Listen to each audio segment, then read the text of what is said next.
I know why you're here. You too have felt the urge. The urge when you're staring at a roster full of guns, high tech, and sorcery to say no, none of that. The big sword is what I want. Then you, my friend, want to play Magic. Magic is a damage character with high mobility, decent survivability, and she can dive a team like a tank. If that's what you're looking for, then welcome to the definitive guide to Magic. The first of Magic's abilities I will be talking about is your passive, Limbo's Might. This passive ties together your entire playstyle by allowing you to gain a health shield every time you strike an enemy, up to an initial 200 max HP, giving you up to a total of 450 max health. Any damage you deal can proc this effect, so go wild on as many enemies as possible to maximize your results. Your primary fire is Soul Sword, where, unsurprisingly, you swing your Soul Sword. While being a melee attack, it actually has a decent hitbox and can hit from well out of the range of any other character's melee options. The downside to this is a slow fire rate and less than ideal damage. Because the Soul Sword doesn't have a cooldown, it'll also be your primary way of gaining shields in a fight. In prolonged engagements, the Soul Sword is what will keep you alive. But your sword hits for 75 per swing and you swing it once per second, meaning certain characters can gun you down before you get a second swipe. If an enemy is out of swinging distance, your only true ranged option is your alternative fire, Magic Slash. It is a large, chargeable projectile with a relatively short cooldown that if uncharged is for 51 damage and if fully charged is much larger and hits for 102. Magic Slash's short cooldown allows you to feel okay charging it before you round a corner, and you are going to be doing that a lot as it is the best way that you can start a fight. If for some reason you really don't want to lose the cooldown, you can actually cancel its charge with another ability, Stepping Disc. And this can really come in handy in a pinch, as Magic Slash is also your best tool for picking off any coward who retreats to the sky, which is unfortunately pretty effective against you. The bread and butter of Magic's kit is Stepping Disc, where you step into a portal granting you brief invulnerability as you teleport a small distance in a direction of your choice. This has very minor use cases as it is slightly faster than walking speed, and the iframes can come in clutch. However, with the server as it is right now, they're not very consistent, so don't try to immune big ults with them unless it is your last resort. You have 2 charges of this ability, and it's on a low cooldown, so you will be going into and out of these discs frequently, which is great news because upon exiting the disc, you'll have access to 2 new abilities, triggered by either your primary fire or secondary fire. The primary fire of these abilities is Eldritch Whirl. When you use Eldritch Whirl, you spin in a circle and hitting all nearby enemies. The ability does 50 damage and a massive AoE, which is amazing for gaining you your passive shields. However, the alternative fire is a little bit more situational. It's called Demon's Rage. Demon's Rage spawns in an imp which will continuously attack in a small area in front of him. This little demon can do surprisingly high amounts of damage if enemies stand in it too long. However, it also generates far more shields than you would think. The imp can also be killed by your opponents, which sounds like a downside, but you can actually be using this as an upside if you're desperately trying to run away. If you plop a demon down behind you, you'll get a little bit of shields, and their bolts will simply go into the imp instead of you, which can get you that tiny amount of time you need to cut the corner and get away. The most important ability in Magic's entire kit is her dash, Umbral Incursion. This dash is on an 8-second cooldown and grants Magic one of the most important things she could ever want: burst damage. If this dash connects with an opponent, it ends with an upward slash, dealing 98 damage and throwing them into the sky with you, which allows you to do some truly criminal combos. Slash dash slash quick melee kills all squishies, and full charge shot dash slash deals over 250 damage, which is the most common HP threshold in the game. If you throw in a quick melee to end the combo, it deals over 300 damage, which is the highest HP any non-tank character has.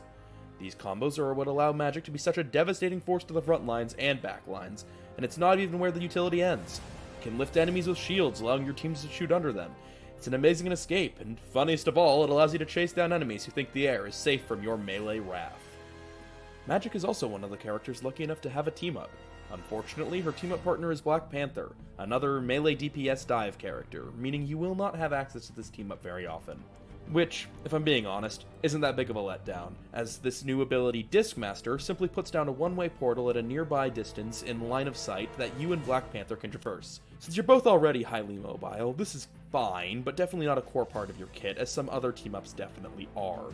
Hilariously, it actually counts you, the person who can put down the portals, as the anchor for this team up, meaning you also get a stat bonus. If Black Panther's on your team, you get a 15% damage increase. Why? I don't know, but I'll take it. Magik's ultimate is a powerhouse, and it's called Behold, reptile! I got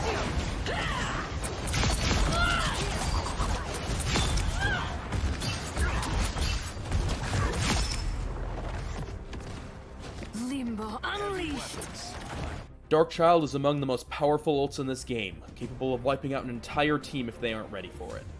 You transform into the Darkchild, and all of your abilities become massively enhanced, but the most enhanced of all is Eldritch Whirl. The whirl triples in damage and range, becoming a nigh unmissable attack that rends across enemies for 150 damage, gaining you a massive shield and turning all non-tanks to dust in 2 hits. Your fully charged projectile becomes capable of one-shotting squishies, your dash increases in range, and your imp starts hitting like a truck. When the transformation to Darkchild is complete, your cooldowns are fully reset, which can give you the little extra bit of mobility you need to hold on a point in overtime and turn a whole game around. This is the longest charge time ult in the game and can be hard countered by certain CC or healing ults, but nothing in this game is quite as scary as the Darkchild. Now that you know what Magik does, it's time to get some tips in. As I alluded to earlier, Magik is a dive DPS with the intention of catching the enemy team off guard, then carving them up. In fact, as long as Magik gets the drop on them, groups of 3 or 4 enemies can be swiftly dispatched.